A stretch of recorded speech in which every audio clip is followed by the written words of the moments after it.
먼저 국민 여러분께 호소드립니다. 영웅을 찾아주십시오. 한 소방관이 실종된 지 일주일이 넘었습니다. 3년 전 이태원 참사 현장에서 국민의 생명을 지키신 분입니다. 참사 현장에서 얻은 깊은 상처와 고통을 안고 집을 나선 뒤 아직 가족의 품으로 돌아오지 못하고 있습니다. 작은 제보 하나, 주변의 작은 관심이 그분을 살리고 가족에게 돌려보낼 수 있습니다. 지금 경찰과 소방당국이 최선을 다해 찾고 있습니다.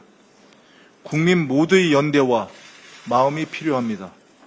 부디 주변을 살펴주시고 기억해 주시고 제보해 주십시오.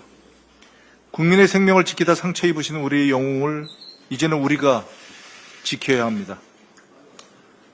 제2의 김영석이 등장하지 못하도록 법적 장치를 마련하겠습니다. 작년 12월 이정문 의원 등 민주당 국회의원 13분이 독립기념관법 개정안을 발의한 바 있습니다. 관장이 정관을 위배하거나 기관 운영을 저해할 경우 국가보훈부 장관이 대통령에게 즉시 해임을 요청할 수 있는 권한을 신설하는 내용입니다.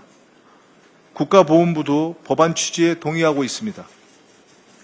민주당은 역사적 소명과 책임감을 가지고 독립기념관법 개정에 당력을 집중하겠습니다. 매국노의 쉼터로 전락한 독립기념관을 순국선열의 희생과 독립정신을 지키는 정상적인 기관으로 다시 세우겠습니다. 윤석열의 알박기를 제거해서 공공기관을 정상화하겠습니다. 윤석열과 김건희는 임기 내내 주요 공공기관을 김영석과 같은 낙하산 인사로 점령했습니다. 계엄 선포 이후 심지어 대통령직 파면 이후에도 낙하산 알박기는 멈추지 않았습니다. 계엄 선포 이후 임명된 공공기관장만 45명입니다. 그중 23명은 파면 이후에 임명되었습니다. 상임이사 등을 포함하면 그 규모는 훨씬 더 커집니다. 양심불량이자 세금 도둑입니다. 정부의 국정 철학과 기조에 맞지 않으면 내란의 완전한 종식이라는 시대 정신에도 부합되지 않을 것입니다.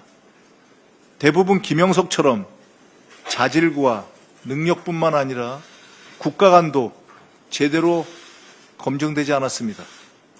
자리만 꿰차고 있는 무능하고 불공정 인사들은 국정의 발목을 잡고 국민의 삶을 해치게 됩니다. 민주당은 알박기를 원천봉쇄하겠습니다. 지난 7월 정일영 의원이 대표 발의한 공공기관 운영법 개정안을 이번 정기국회에 통과시키겠습니다. 핵심은 대통령 임기와 공공기관장의 임기를 일치시켜 책임성과 투명성을 강화하는 것입니다.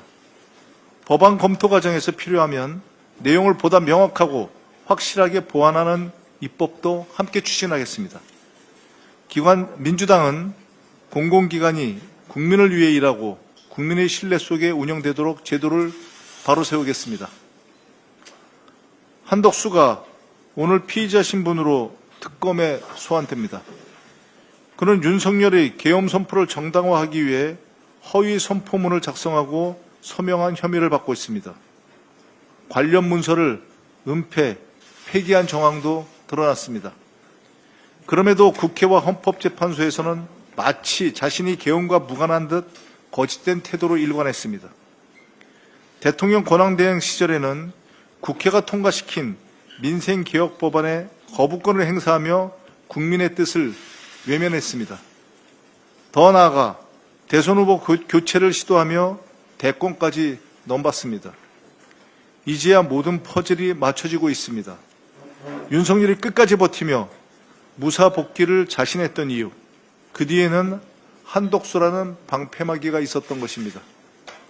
헌정을 파기한 총리, 민생을 외면한 권한대행, 권력에 집착한 정치인, 이것이 한독수의 진짜 모습입니다.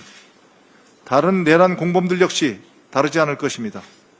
민주당은 한독수, 이상민을 비롯한 내란 공범 전원을 끝까지 추적해서 법과 역사 앞에 반드시 세울 것입니다. 수백 개의 신고센터를 설치하고 수백 개의 법을 고쳐서라도 완전한 내란 종식을 반드시 이뤄내겠습니다. 이상입니다.